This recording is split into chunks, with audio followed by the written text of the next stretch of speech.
hear the tales from the book cart.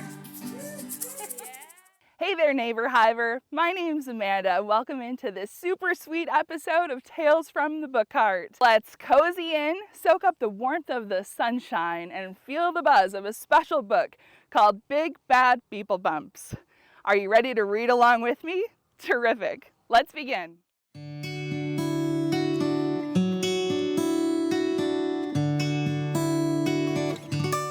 Jocelyn sat slumped on her front steps. "Why aren't you playing, sweetheart?" asked Mom. Jocelyn's eyes filled with tears. "The neighbor kids wouldn't go along with what I wanted to do. My way is more fun, so I left." That sounds frustrating," Mom said. "Honey, you don't seem like yourself. Let me feel your forehead. Can you open wide?" "Oh goodness, I think you need more help than I can give you. Remember, Uncle Brant is a doctor. I bet he knows a cure. I'll call him tonight." The next morning, they headed over to Uncle Brant's farm. As her mom dropped her off, Jocelyn was greeted by a cloud of honeybees. "Can we get away from the bees, Uncle Brant? I thought you were going to help me today," said Jocelyn. "Don't worry. The bees are just saying hello. They're going to help you too," he said. "Did you know bees are some of our best friends?" asked Uncle Brant. "Really?" replied Jocelyn. "Absolutely," said her uncle. "When bees visit flowers, they help plants grow seeds and fruit. By doing that, bees help feed the world," Uncle Brant continued. "Feeding the world is no easy task, but these little beeples get it done." "Little peoples?" asked Jocelyn. "No, beeples. It's my nickname for these little cuties. It's like bees and people rolled into one," he pointed. "Let's take a walk. You're finally old enough to see where my beeple buddies live." Uncle Brant first stopped at a shed. "Beeples are friendly, but these suits will help protect us from a sting in case they get scared. But before we suit up, let's check why you're feeling off. May I?" Jocelyn nodded. Uncle Brant inspected her ears and took her temperature. Jocelyn told Uncle Brant about the fight with her friends as they walked across a field of clover and purple thistle. Rows of bee boxes popped up out of the lush green. "Jocelyn, I have good news and bad news," Uncle Brant said. "You have a case of big, bad beeple bumps. But the beeples hold your cure. And from now on, anytime you see the symptoms, you'll know what to do."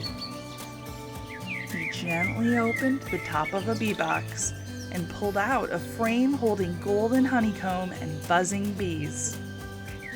Uncle Brant pointed to a larger bee surrounded by many smaller bees. "Miss Jocelyn, it is my honor to introduce you to Her Royal Highness, Queen Bee. She's very important to the whole hive, and she's happy to meet you today."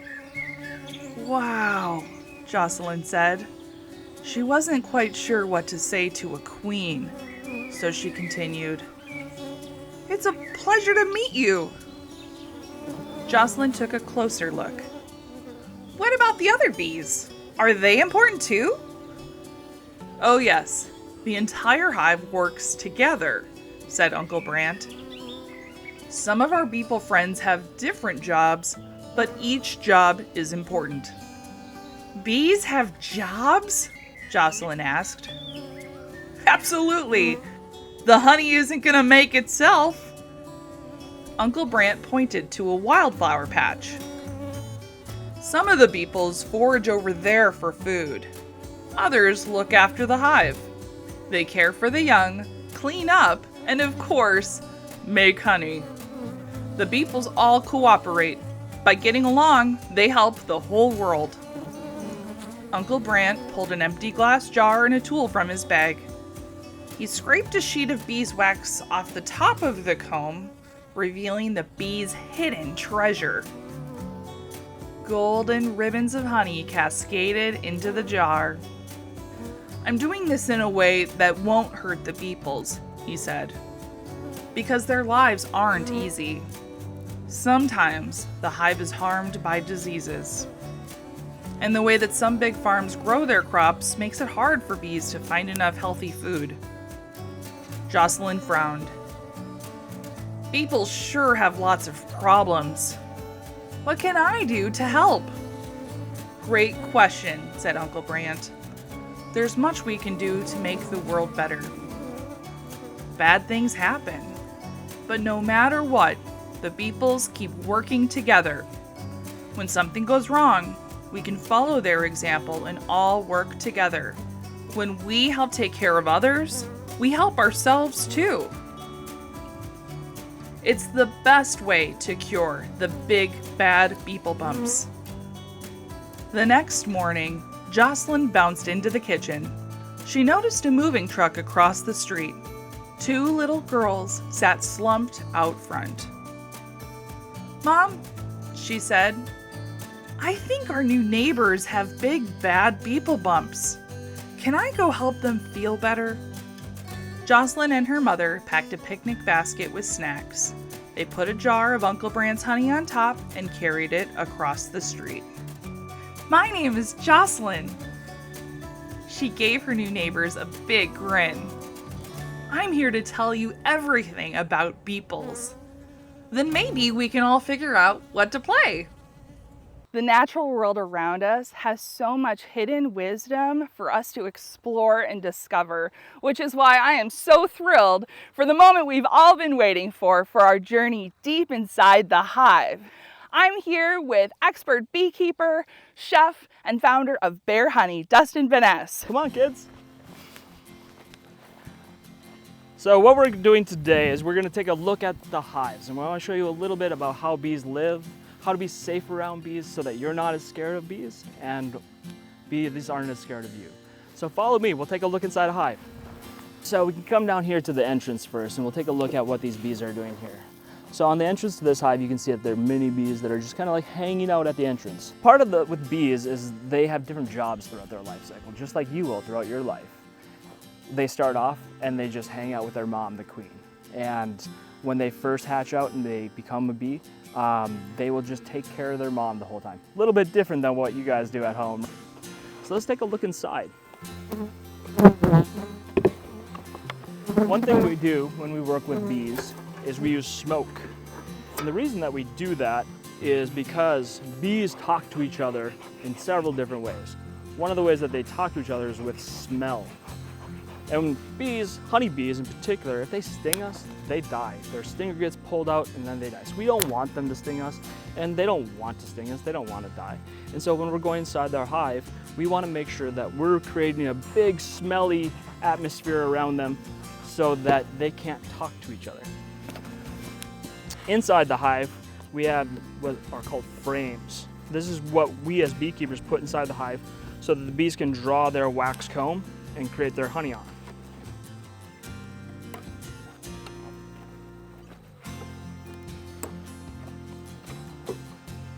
I always want to lift the frames nice and slowly so that there's any bees on them, they don't get squished. I want to show you just how many bees actually live in these boxes. So each hive has up to 120,000 bees in it. For 1 pound of honey, it takes about 800 bees their entire life to make that 1 jar of honey that's in your kitchen cabinet. So if you think about that, this box that we just took off has about 50 to 80 pounds of honey in it. That's a lot of bees working their entire life to bring us the honey that we all enjoy.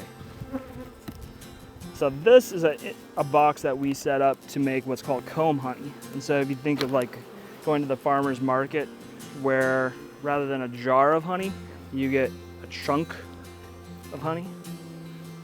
So just like, you know, an apple is a different color than an orange is a different color than an apple, and they have different flavors. Every flower produces its own type of honey also. And so this really dark honey comes from the aster flowers that have just been blooming for the last month. Because they have so many eyes and they can see up, down, sideways, behind themselves, and all at the same time, any movement that we make around the bees, they can see so much better than us. And so when we're around bees, we want to stay calm, make deliberate movements that are slow.